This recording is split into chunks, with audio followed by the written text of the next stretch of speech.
En el último bloque, en el último tramo de nuestro programa de hoy, vamos a hablar con un pensador, ensayista, también profesor. Se trata de Alejandro Horowitz. Su libro más reciente, su último libro, es la verdad un librazo que se llama El Huracán Rojo, pero quizás la más conocida de sus producciones teóricas es el libro Los Cuatro Peronismos, un libro fundamental para aproximarse al principal movimiento político de nuestra historia. Por este temita lo llamamos para intentar pensar cuál es el momento que atraviesa hoy el peronismo y que estamos atravesando todo eso. Hola Alejandro, buen día. Jimena Tordini y Mario Santucho, estamos acá. ¿Cómo te va? ¿Qué tal? ¿Cómo les va? Bien, gracias por esta charla. Bueno, primera No, gracias pregunta. por invitarme. Primera pregunta entonces. ¿Cómo definirías al peronismo realmente existente hoy? Que debe gestionar, bueno, lo que estamos viviendo, un contexto de escasez y que también acaba de perder las elecciones. El peronismo se parece bastante más a las fuerzas políticas tradicionales de la historia política argentina, cuando pierden su condición movimentista para transformarse en fuerzas partidarias tradicionales, esto es, en fuerzas políticas cuya distinción al interior de su funcionamiento y en comparación con las otras fuerzas que operan, no tienen mayores diferencias. Hola Alejandro, te habla Mario Santucho, ¿cómo estás? Hola Mario, ¿cómo estás? Y vos lo decís, esta asimilación la decís por el modo de funcionamiento orgánico, digamos, o más por el tipo de programa y de contenido que está desplegando. Por ambas cosas. Mm. Cuando vos mirás una elección en la Argentina de las últimas 4 o 5 elecciones, sobre todo las posteriores al 2001, y mirás las elecciones de la década del 50 en adelante, después de la Segunda Guerra Mundial, del 46 en adelante, la elección de la que sale presidente el general Perón, vas a ver que las fuerzas políticas son fuerzas programáticas, son fuerzas con fuerte capacidad de movilización, con capacidad de tracción social, con tensión genuina. No ves en las elecciones que estamos citando un tono anodino en el cual a nadie le importa demasiado lo que está pasando, sino ver cómo extorsiona al poder de turno para sacarle algo. Mientras lo que ves es un funcionamiento absolutamente oligárquico al interior de las fuerzas políticas, y son ligas de intendentes sin programa. Lo más parecido a un partido político en la Argentina hoy es otro partido político en la Argentina hoy. El resto son rulos discursivos. Entonces, vos ves que en ese sentido, por ejemplo, al interior de la coalición hoy del Frente de Todos, ¿no ves que haya una polémica particular por No, ejemplo? esto es otra cosa. Ajá. Yo estoy hablando de la naturaleza del funcionamiento orgánico de los partidos políticos y otra cosa es la crisis general que atraviesa la sociedad argentina y que afecta al gobierno y a los partidos que lo integran. Son dos problemas de otro orden, ¿sí? Está bien. Que Ahora, haya una crisis sí. política simplemente remite a que la sociedad argentina está en un proceso de degradación continua desde una larga década por lo menos, para decirlo con amabilidad, y muestra ese proceso de degradación un plano inclinado, acentuado, que desde el 2015 a la fecha no deja de caer. Claro. Ese tipo de degradación no puede no afectar al gobierno, no puede no afectar los resultados electorales, pero no es esa la naturaleza de la estructura política que es afectada por esa crisis. Dicho de otro modo, es la crisis la que pone en jaque al gobierno, no las elecciones. Las elecciones solamente expresan en un punto numérico esa crisis. Claro. Alejandro, y además, o sea, la pregunta también es un poco cómo reacciona entonces el gobierno y la coalición oficialista frente a esta crisis, ¿no? Parecería ser uno de los rasgos es que no termina de encontrar un rumbo definido, precisamente porque hay una heterogeneidad en su interior, y a su vez hay movimientos que a mí por Pero lo no es menos... solamente la heterogeneidad la que impide o dificulta la salida, es la naturaleza de la crisis misma. Cuando vos organizás una sociedad en un sistema de saqueos, recomposición y saqueo, cada saqueo es más complejo, cada recomposición es más grave y el declive es continuo. Cuando vos mirás la línea de pobreza de la sociedad argentina y haces una especie de ciclo histórico de la pobreza, vas a ver que habiendo relativamente distribuciones per cápita estadísticamente homologables de la Argentina de hoy a la Argentina de 1970, la distribución de ese producto no se hace en los términos de 1970.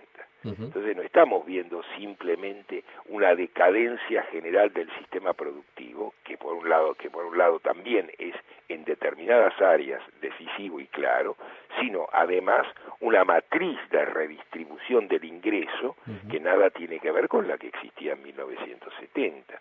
En 1970 había todavía partidos programáticos y fuerzas políticas que tenían tensión real, hoy no hay partidos programáticos de nada. Hay una...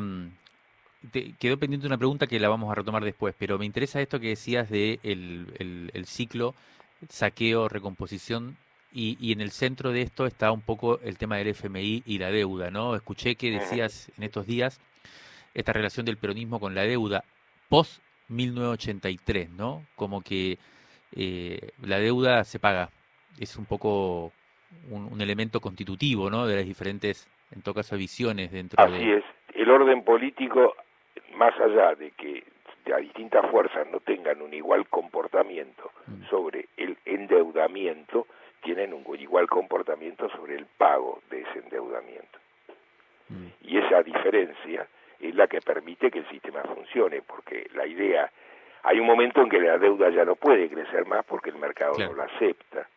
Y en ese mismo momento que la deuda no puede crecer más, vos estás en el momento en que, en el peor momento, cuando ya no podés conseguir crédito y tenés que pagar, ese es el momento de la crisis aguda. Y en ese momento estamos.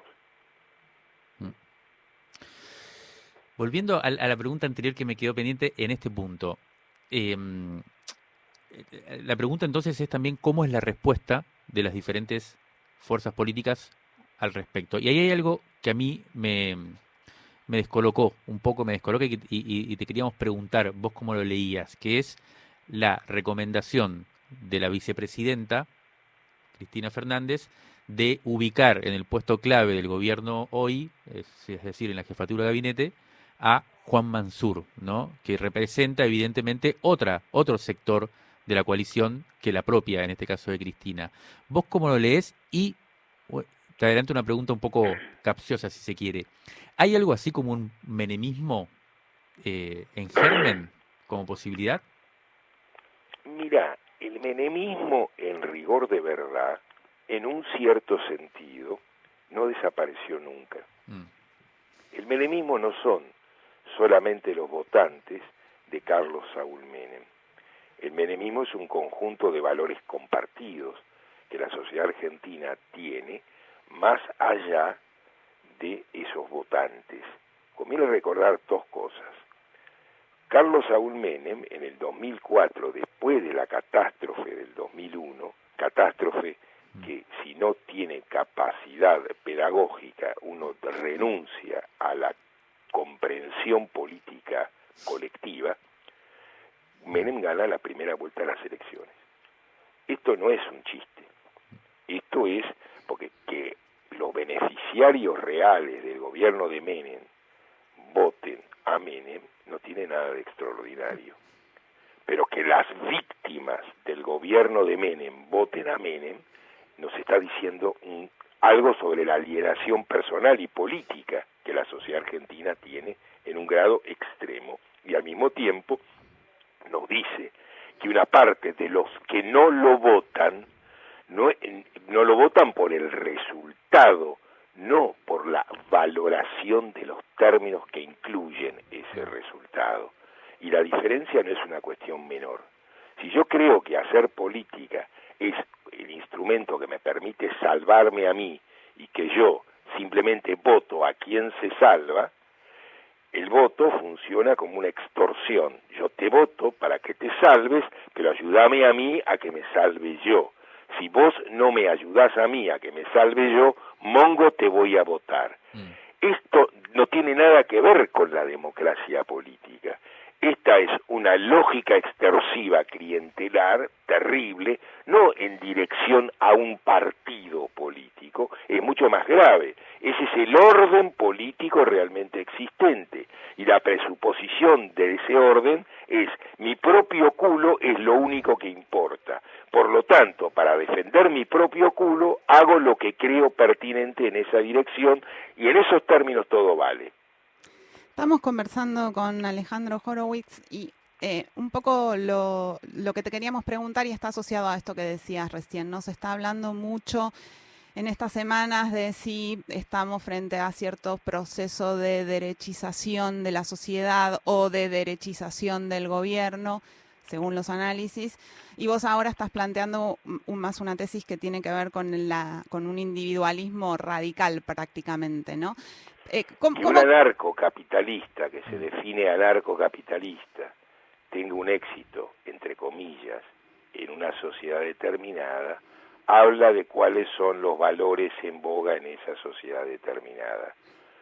De anarco solo lo que tiene es la irreductible defensa del capitalismo, y transformar la libertad en mi capricho personal, y que es libre aquel que puede hacer con su culo lo que le parece. Esta idea de libertad no tiene nada que ver con la tradición de la Revolución Francesa, leída en ninguno de sus términos. Tiene solo que ver con la tradición del marketing, en la cual yo elijo en el estante aquel producto que me place porque tengo el dinero para hacerlo. Es decir, simplemente tengo y pago, y por lo tanto existo. Tengo tarjeta de crédito, por lo tanto existo. Ese es el cartesianismo del anarcocapitalista.